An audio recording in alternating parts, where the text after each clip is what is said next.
How to buy EBERT, the EBERT token. So before we start, this is not a financial advice. I am not a professional or economic expert. So before investing in any project that you find on my channel, please do your own research. Now, after or before you go in and buy this token, just go and check the X account and keep following the updates about this token. Now, to be able to buy this token, it's by going to CoinGisco and open the token from there, as you can see. Now go to the contract section, as you can see, and copy the token address. This token address is under the base network. Now for this, we will use the Bitget wallet, as you can see. Now go to your wallet. Now from here, just switch the network to base network, as you can see.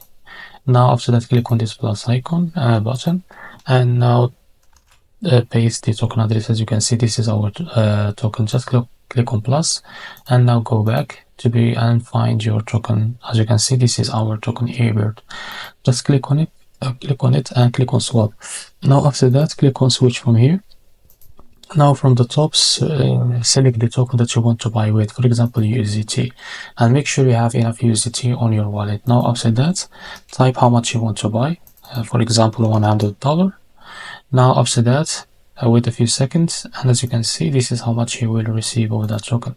Now after that, it's simple. Just click on buy to buy this token. So this is how to buy the EBERT token. If you find this very helpful, please like and subscribe. See you in the next video.